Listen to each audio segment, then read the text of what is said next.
Have you ever looked at someone you love and realized they'd been quietly packing their bags for months? Not physically, emotionally, piece by piece, folding up parts of themselves and tucking them away where you couldn't reach anymore. That's what it felt like with David. I just didn't want to see it until the day he actually stood in front of me, suitcase in hand, and told me he was leaving. Not because we were fighting, not because he was unhappy in a way that could be fixed, but because he'd met someone who made him feel young again. I still remember how his face lit up when he said her name, Kayla, as if it tasted like freedom on his tongue. We were sitting on the couch I bought, in the apartment I paid for, under the lighting fixture I picked out from a boutique catalog, because I wanted our home to feel more like us. The irony made my mouth go dry. David didn't say sorry, not once. He just looked relieved, like a prisoner tasting air outside the gates. He told me he hoped I'd be okay and that I could keep the place, as if he was doing me some grand favor by walking out. Then he grabbed his gym bag and left. No dramatic goodbye, no tears, just a light shrug as the elevator doors closed between us. And for the first time in years, I realized how alone I had actually been, even when he was still under the same roof. But let me back up. David and I met when we were both broke and starving, in the hopeful caffeine-fueled way most post-college couples are. We lived in a tiny one-bedroom rental with secondhand everything and cooked rice with frozen veggies more nights than I can count. He had dreams of starting his own web design firm. I worked HR at a tech company with an uncertain future and a broken coffee machine. But we were partners. We hustled, laughed at overdraft texts, celebrated pizza nights like they were Michelin-starred events. Over time, I climbed. My job evolved. I took risks, pulled overtime, volunteered for roles that scared me. Promotions came slowly but steadily. Eventually, I was offered an executive track position. Long hours, high stress, but also stability, money. Real adult money. And when the building downtown started selling units, I brought the idea home to David. He hesitated, said mortgages scared him, that maybe we weren't ready.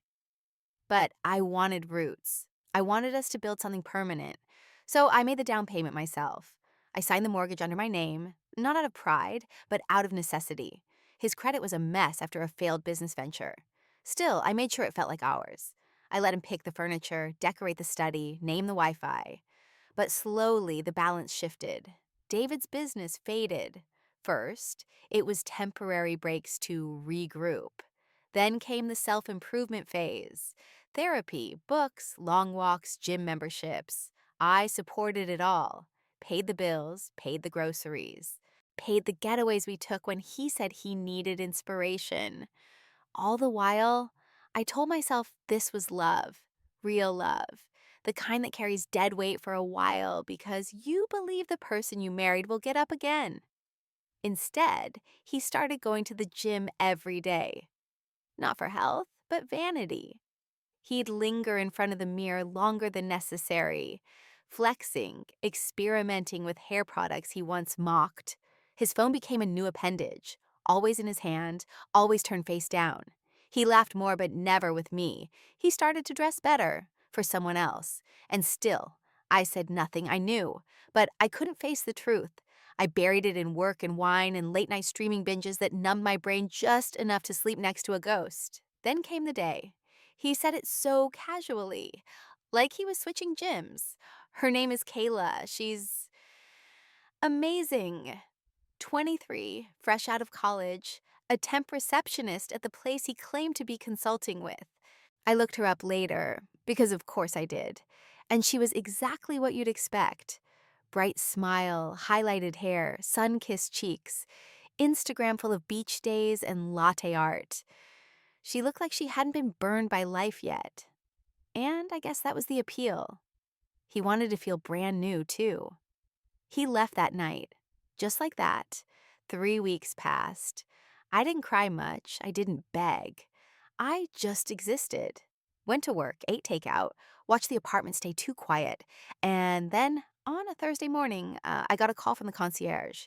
The tone in his voice was hesitant, almost amused. He said, "Hi, Mrs. Everett, just letting you know. Someone named Kayla came downstairs upset. She found a letter addressed to you. She was under the impression, well, she didn't know you were the legal owner of the apartment." That's when I realized David hadn't just left, he had moved her into my home. And now she knew. I remember staring at my phone long after the concierge hung up, my coffee cooling untouched on the counter. My first reaction wasn't rage. It was this weird, slow spreading calm, like a storm cloud had finally stopped following me. And now I could just watch the wreckage from a distance. I imagined the moment she found the letter, probably a mortgage statement, or maybe a property tax notice. My name, printed in bold. Not his, not even shared, just me. The only name that ever mattered when it came to this place. She must have been furious, confused, humiliated. I almost pitied her. Almost. Because the truth is, I knew exactly what she'd walked into. I'd lived that same delusion for years. The belief that David was building something, that he had a plan, that he was capable of taking care of anyone, let alone himself. She was young enough to think love was enough, old enough to believe that a man 10 years her senior with charm and gym biceps actually had it all figured out. And now she had to face the truth in the most brutal way possible. She had traded everything for a fantasy with no foundation. I didn't rush over, didn't call him, didn't send a passive-aggressive text. I just waited. Let the silence do its job. 2 days later, she was gone. No forwarding address, no dramatic farewell. Just vanished, the way people do when shame outweighs anger. I imagined her packing quietly while David paced, trying to explain. Maybe he told her it was a mistake, that he meant to put his name on the deed, that I tricked him somehow. But it wouldn't matter. Once the illusion broke, she couldn't unsee it. She had moved in thinking she'd stepped into her new life, only to realize she was squatting in another woman's home, the woman who still held the keys. Then finally, the call came. David's name lit up my screen like a bad joke. I let it ring once, twice, then picked up. He didn't ask how I was, didn't apologize, just launched into it, his voice already heated. He said I had humiliated him, that I could have warned them, that I set her up. I let him talk, let him spiral. And when he finally paused, waiting for me to explain myself, I just said, calmly, "You never asked who owned the apartment." Silence. That's when it really hit him, that I wasn't angry. I wasn't crying or begging or trying to win him back. I was indifferent. And to someone like David, indifference is worse than rage. It meant he no longer had power over me. He hung up after some mumbled insult. I didn't bother calling back. Over the next few weeks, I saw the apartment reclaim its peace. The smell of his cologne faded from the bedroom. The dishes stayed clean. No more mysterious gym bags tossed carelessly in the hallway. Just quiet. Not the lonely kind, but the healing kind. The kind where you can actually hear yourself think. And yet, part of me wasn't satisfied. Not yet. It's strange how betrayal changes you. I used to be the kind of woman who forgave too easily, who rationalized bad behavior because she saw potential. But now, I had proof, hard proof, that I had carried this relationship from the beginning, that I had built the home he flaunted to someone else. And I couldn't let that slide completely, not without letting the truth breathe a little louder. So I decided to remind him, and maybe a few others, just how much of his life had been a performance. I started small, removed his name from the building directory, updated the mailroom access so he couldn't pick up packages anymore. Then I boxed up the few things he had left behind, a couple of hoodies, some old design books, a broken smartwatch, and sent them to his gym with a note that simply said, "Found these in the home you abandoned." Petty? Maybe, but it felt good. He tried to call again. This time, I didn't answer. Instead, I started living. I hosted a wine night with 2 coworkers I'd always said no to. Started reading again. Took solo walks around the city, headphones in, not thinking about who was texting him or what excuse he'd come home with. I slept better, ate better, breathed deeper. And then, about a month after Kayla left, I ran into her. It was at a brunch spot downtown. She was sitting alone, scrolling on her phone, looking nothing like the breezy, confident girl I'd seen online. Her face was pale, her eyes tired. She looked up, saw me, and froze. For a second, I thought she might pretend not to recognize me. But then she did something I didn't expect. She stood up, walked over, and said, "I didn't know. That's all. No excuses, no bitterness. Just 3 words." I don't know what I expected from her. Maybe anger or a desperate plea to explain herself. But instead, she just stood there.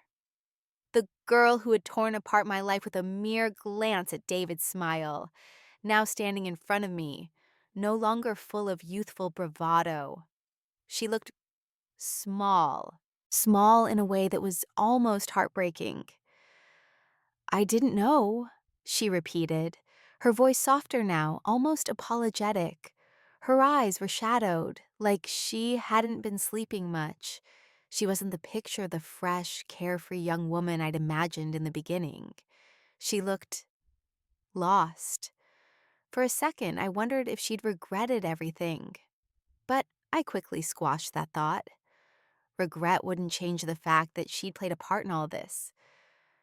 I didn't respond immediately. I just stood there, my arms folded, studying her. She shifted uncomfortably under my gaze, her fingers fidgeting with the strap of her purse. It was the first time I'd really seen her in person, without the lens of jealousy and resentment clouding my judgment. I couldn't help but notice how young she looked, even though she was an adult. How naive, how desperate for validation. "I didn't know it was your place," she said again, quieter this time, almost as if she was trying to make herself smaller. I thought it was his. For a moment, I just stared at her, letting her words hang in the air. I could have said something cutting, could have told her she didn't deserve an explanation, that she'd made her choices, and now she had to live with them. But something in her tone, the way she kept glancing away as if she couldn't meet my eyes, made me pause. This wasn't some bold-faced cheater with no conscience. This was a girl who'd been swept up in something she didn't understand. I let out a deep breath and finally spoke. "You didn't know he'd lied to you?" My voice was steady, but there was a sharpness there, a hint of something cold, something I hadn't realized was buried deep inside me. She winced like the words had stung. "No," she admitted, looking down at her hands. "I thought it was his. He said it was his apartment. He said he'd worked so hard to get it, that he had built everything from the ground up." She swallowed hard, her voice barely a whisper now. "I didn't know it was you." I didn't know what to say to that. Part of me wanted to feel sorry for her, but I couldn't. She'd made her choice. She had let herself believe his lies because she wanted to. But as I looked at her, I also realized something else. She wasn't some wicked villain in this story. She was just another victim of the same illusion I'd fallen for years ago. The one where I thought David was a man who could be trusted, a man who wasn't capable of breaking everything apart for his own selfish needs. And yet, here we were, both of us standing in this tiny cafe, surrounded by the quiet hum of brunch conversations, like 2 women caught in the wreckage of his mess. "I'm sorry," she said again, the words coming out more strained now. "I didn't know." I looked at her for a long moment. "You don't owe me an apology, but you owe yourself one for believing him." Her eyes welled up and I could see the tears threatening to spill, but she blinked them back quickly, wiping at her eyes with the back of her hand. "I didn't know what I was getting into," she said, the words tasting like a confession she'd never fully made before. "He promised me the world, and I believed him. I didn't know how much he was lying. I wanted to feel vindicated. I wanted to feel triumphant, like I'd won. But instead, I just felt exhausted. The anger, the betrayal, all of it felt distant now, like a storm that had passed, leaving behind only the remnants of shattered glass. I shook my head, my thoughts clearer than they'd been in weeks. I don't know if he ever really loved me, but I know one thing. I built everything. The apartment, the life we had, all of it was because I carried the weight. He didn't. He just he just showed up and pretended. Kayla bit her lip, a tear finally slipping down her cheek. I didn't know, she repeated, but this time I wasn't sure it was for me anymore. It was for herself. I paused, feeling the weight of everything she had just confessed, everything I had been too blind to see in the past. And then, without thinking, I reached into my bag, pulled out a napkin, and handed it to her. She took it hesitantly, her fingers trembling slightly. "You need to let go of him," I said softly. "He's not the man you think he is, and he never will be." For a moment, there was only silence between us, the kind that speaks louder than words ever could. She nodded, looking away as if she couldn't bear to hear it anymore. She didn't have to say anything more. I didn't expect her to. What else was there to say? She stood up after a long pause, the napkin clutched in her hands like it held the last of her dignity. "Thank you," she whispered, and then she walked away, slowly but without looking back. I stayed at the table for a few minutes, letting the air settle, watching her disappear into the crowd. I felt nothing, no triumph, no bitterness, just nothing. In the end, I realized the only person who could truly break me was the one who had already left. And now I was free. But not in the way I'd hoped. I had expected some cathartic moment, some final nail in the coffin that would let me move on completely. But the truth was, nothing about this was easy. Nothing was simple. My life, the one I thought I had built, was nothing like I thought it was. I would never be able to unsee what had happened, and I would never get back the time I had lost. But in some strange way, I felt a sense of peace now, the kind that comes from accepting the truth, however painful it may be. And then, for the first time in months, I smiled. Not because I was happy, not because I had won, but because I had learned to let go. For good. The days after that meeting with Kayla were quiet, but not in a peaceful way. It was the kind of quiet that comes after a hurricane. The wind has stopped, but the wreckage is still scattered across your front yard. You're left staring at everything that used to be whole, now split down the middle, wondering how long it'll take before you feel like yourself again. I thought I'd close the chapter after she walked away. Thought that little confrontation in the cafe would be the final moment of this twisted story. But life rarely works like that. David wasn't done, not even close. It started with the texts. At first, they were short and bitter, snide comments about how I had set him up, or that I was smug about how things turned out. I didn't reply. I let them pile up. Ignoring him felt like a new kind of freedom, like walking away from a fire and choosing not to turn around. But then the tone changed. The bitterness gave way to desperation. "I miss you. I didn't mean for things to happen like this. I messed up." And then, finally, the one that really made me pause. "You were always the one holding us together. I see that now." That one hit differently, because for so long, that was exactly how I had felt. Like I was the glue, the one who planned our future, who paid the bills, who kept the engine running while he drifted through vague ambitions and empty promises. But I wasn't flattered. I wasn't moved. I was furious, because now, after all this, he wanted to play the role of the repentant man, the tragic fool who saw the light too late. It was manipulative, classic David, turning the consequences of his own selfishness into an emotional performance, hoping I'd step back into the role of caretaker. But I wasn't that woman anymore. She had bled out in silence the night he walked out of the apartment and into Kayla's arms. Then came the knock at the door. It was a Thursday evening, around 7. I was in my pajamas, a glass of wine in my hand, reruns humming quietly in the background, when I heard the soft, hesitant knock that told me exactly who it was. I didn't move at first. I just sat there, heart racing, glass halfway to my lips. Then it came again. 3 soft raps, not loud, not angry, just there. I opened the door without a word, and there he was, David. He looked nothing like the man who had left me 3 months ago. His hair was overgrown, his beard unkempt, the glow he once carried, fueled by fantasies of a new life with a younger woman, had vanished.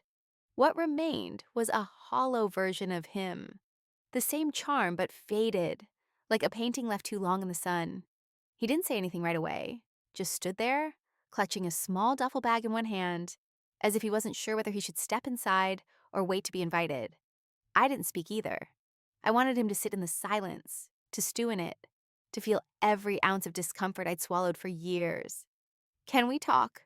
he finally said, his voice low, almost apologetic. I didn't answer, just stepped aside, letting him in. Maybe it was curiosity. Maybe it was closure. Or maybe deep down, I wanted to see how far he'd fallen. He walked in slowly, looking around like he was stepping into someone else's home. And in a way, he was. The furniture was the same, but I'd changed. And everything I touched now felt different, reclaimed. He sat on the edge of the couch, hands clasped between his knees, eyes darting nervously. "She left," he began, "right after she found out." I said nothing. I already knew that part. She said she felt stupid, lied to. He shook his head. I didn't think it mattered who the place belonged to. I thought we could start over. I raised an eyebrow, leaning against the kitchen counter. Start over, in a home you didn't build, in a life you didn't carry? He flinched a little, eyes dropping. I wasn't thinking. I didn't realize how much you did for us until it was gone. That part at least felt honest. But honesty now felt like rain on a burned house. Too little, too late. I thought I needed someone new. He continued, voice cracking slightly. Someone who made me feel young again. But it wasn't real. She didn't understand me. Not like you did. That line made me laugh. Sharp, bitter, involuntary. Not like I did. Like the years I spent being his emotional therapist, financial safety net, and personal cheerleader were some kind of romantic nostalgia he could just summon up now that he was alone. He looked up at the sound of my laughter, confused. Maybe he thought this would go differently. Maybe he expected tears. Instead, he got the steely silence of a woman who had already buried the version of herself that once loved him. "I don't want anything," he added quickly, sensing the distance between us. I just wanted to say I'm sorry, and I miss you." The words sat between us like a stone, heavy, useless. I took a sip of wine, staring at him. I thought about the years, the sacrifices, the loneliness, the girl he had left me for. Young, bright-eyed, probably the exact age I was when I first met him. And now here he was, crawling back, not because he loved me, but because he had nowhere else to go. "You miss what I gave you," I said quietly. "Not me."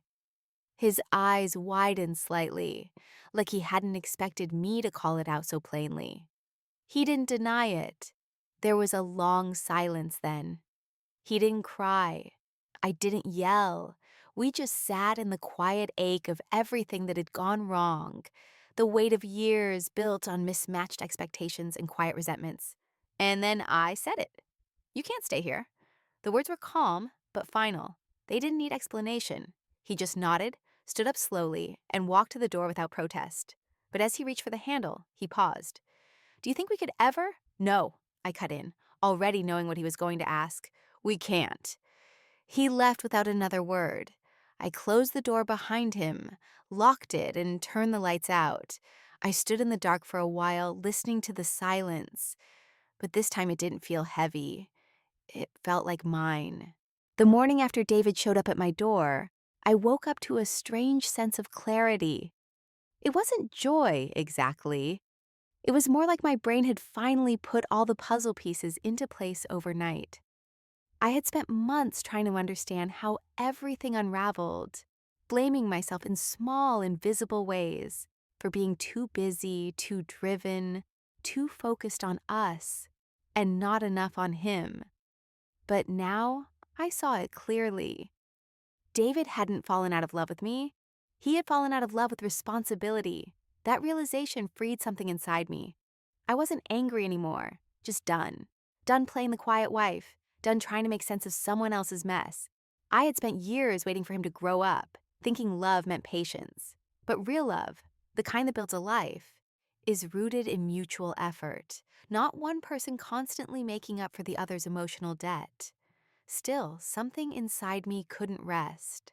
Even after closing that door in his face, I kept thinking about how close he had come to completely taking my life from me. Not just emotionally, physically, my apartment, my security, my peace of mind.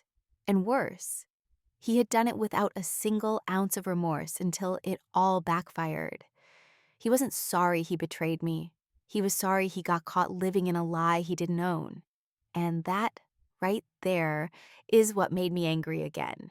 So I did something I hadn't done in years. I pulled out the box.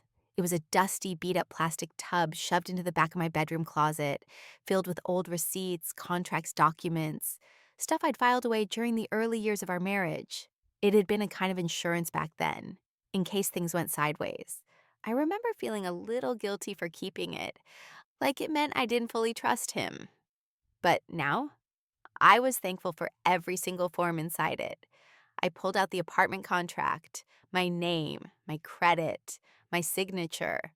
No joint anything. Every upgrade, every renovation, every payment had come out of my account. The place wasn't just legally mine. It was irrefutably mine. Then, I found the old business documents from when he first launched his startup. And that's when something clicked.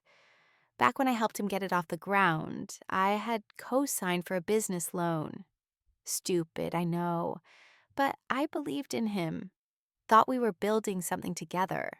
What he didn't know, or maybe forgot, was that I kept every record of that transaction, including the final payoff when I had cleared the loan after his business collapsed. His name was on the business, sure, but I was the one who cleaned up the mess when it folded, which made me wonder, what else had he left hanging? I spent the rest of the day doing something that used to be his job, snooping, but not in the petty, jealous kind of way. In the, let me pull the financial rug out from under you kind of way. And what I found was a mess. Late payments. Credit cards opened in his name, one of which had me listed as an emergency contact.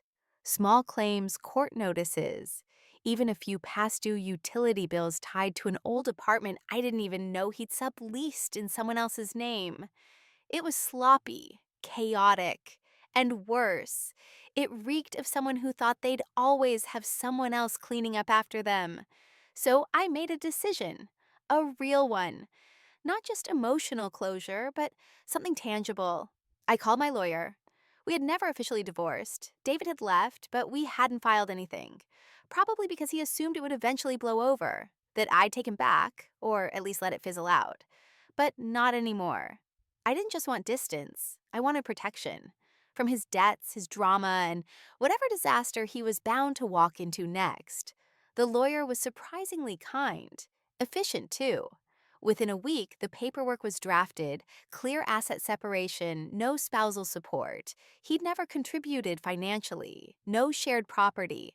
Just a clean break. I had it delivered to the address I knew he was crashing at. A friend of his, someone equally directionless, judging by their shared taste in oversized gaming chairs and expired takeout.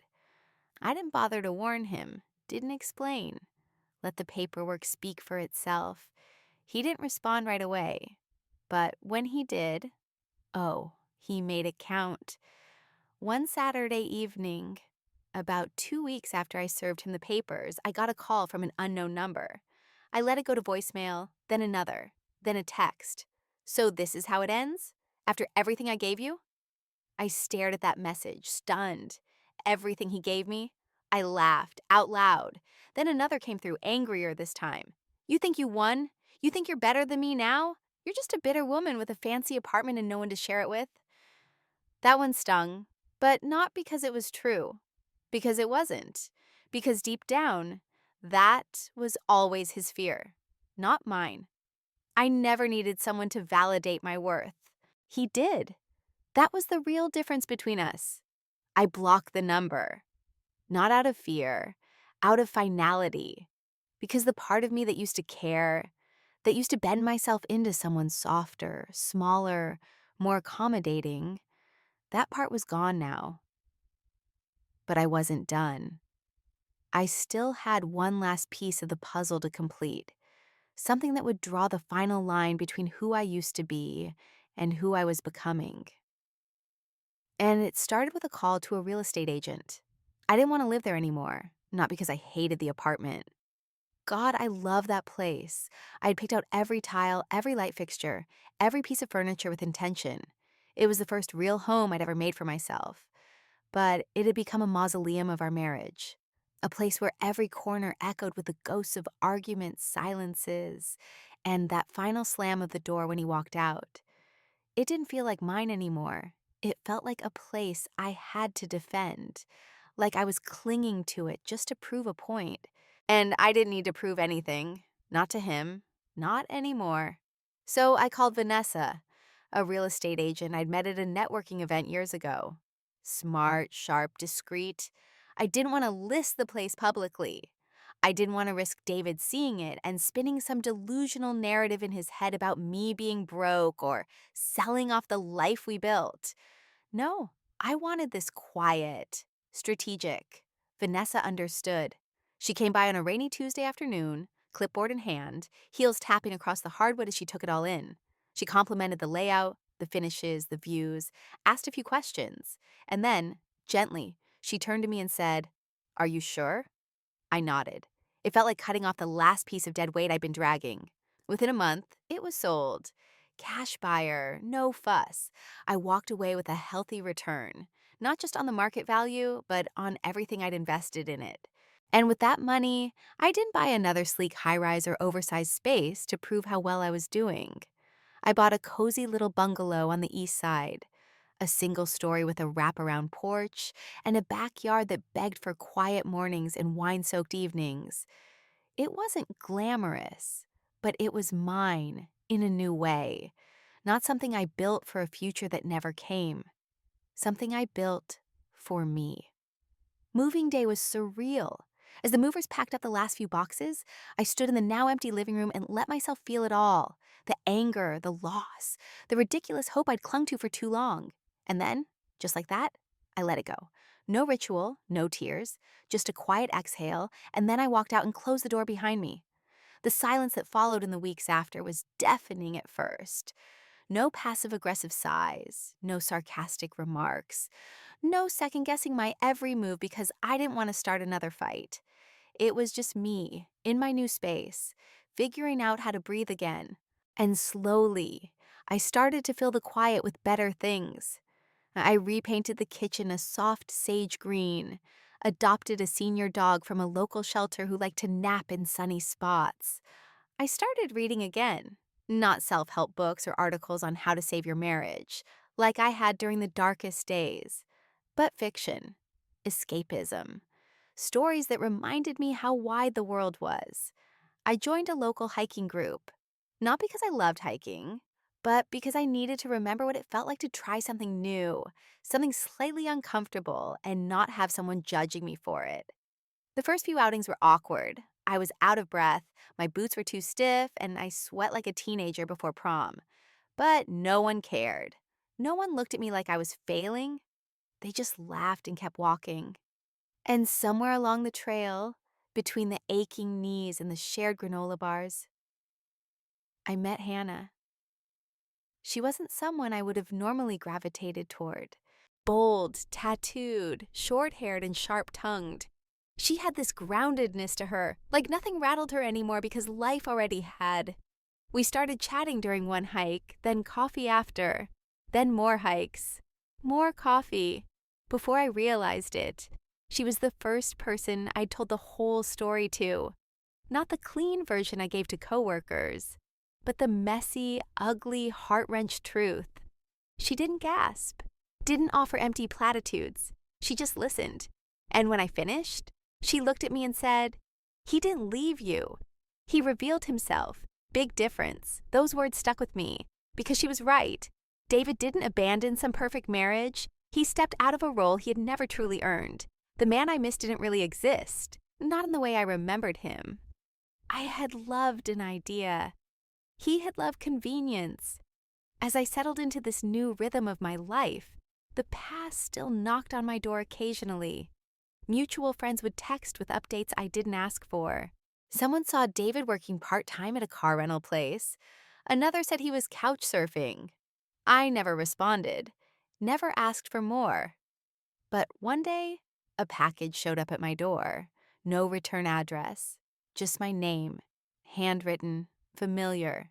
Inside was a photo, an old one, from our early days. We were sitting on a beach in Galveston, laughing, his arm around my shoulders. Taped to the back was a note. "I really thought we were going to make it." That was it. No apology, no explanation. Just a quiet, pitiful memory from a man who still didn't understand what he destroyed. I threw it out without another thought, because I wasn't that woman anymore, and I wasn't going back. But fate had one more surprise waiting for me, something that would shake me in a way I hadn't expected, and force me to confront the one question I hadn't dared ask since he left. What if I wasn't the only one he lied to? The letter changed everything. Not because it stirred up old feelings. That version of me was long dead. But because it confirmed something I had long suspected in the quiet hours of the night when my thoughts wandered down dark hallways. David hadn't just lied to me. He had been lying to everyone, including her. What Kayla didn't know, what I hadn't known until recently, was that during their little romance, David had been siphoning money from a shared investment account I had forgotten even existed. It had been set up years ago, when we were still young and hopeful, intended as a future nest egg. Because my name was still on the account, a quarterly statement finally reached me at my new address. That's how I found out he had drained nearly $30,000 over the course of a year. Quietly, in increments, like a parasite taking slow, careful sips. I didn't cry. I didn't panic. I called my lawyer. It turns out in his arrogance, David had failed to legally separate our finances when he walked out. He assumed, like he did with everything, that I would never notice, or that I'd be too emotional to do anything about it. He didn't know me anymore. We launched a formal audit. My lawyer was a no-nonsense woman named Eliza, and she moved through the financial records like a scalpel. Within weeks, she had uncovered not just the missing money, but multiple instances of misrepresentation and unauthorized withdrawals.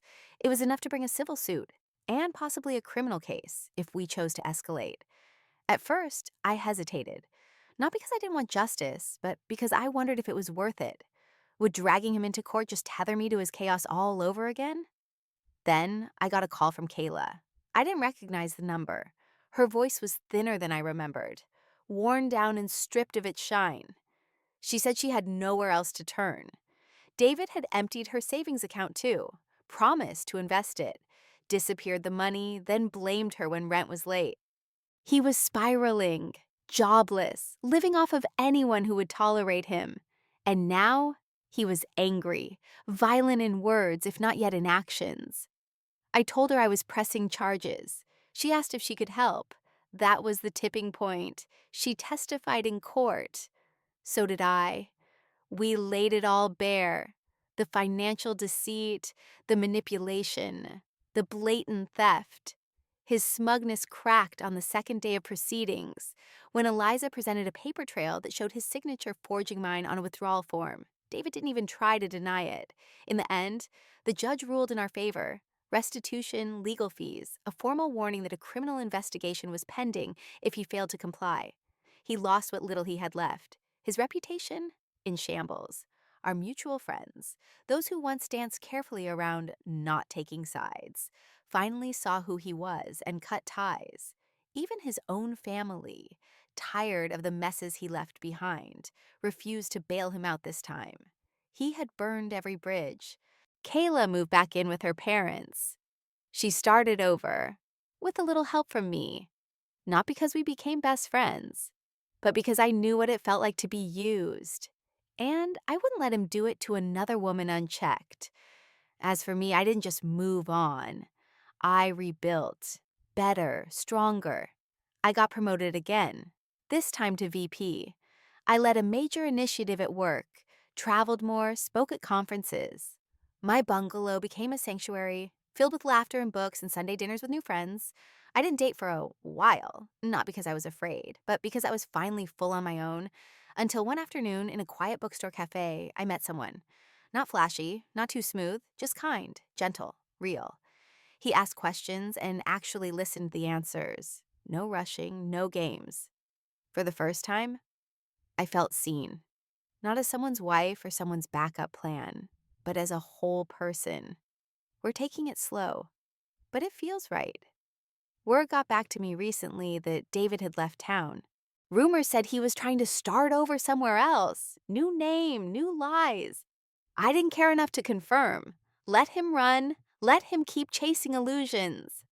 I had stopped chasing ghosts. A few weeks ago, I received another letter. No name, no return address. Just a single sentence on a torn scrap of paper. Do you feel better now? I smiled, not because I had won, but because I didn't need to answer. He already knew. I stood on my porch that night, a glass of wine in hand, my old dog asleep at my feet. The sun dipped low behind the trees, casting long shadows that stretched across my yard. I breathed in the warm air, rich with the smell of grass and possibility. This, all of it, had brought me here, not to revenge, not to bitterness, but to clarity. He didn't just lose me. He lost access to the world I built, to the woman who carried him through the storm while he danced in the eye of it. He mistook silence for weakness and kindness for permission. But now, when he tells his sob story about the apartment, the court case, the friends who vanished, I hope he remembers. He left, he lost, and the keys were never his to begin with. Some people lose everything because they never realize what they had. Others win simply by letting go.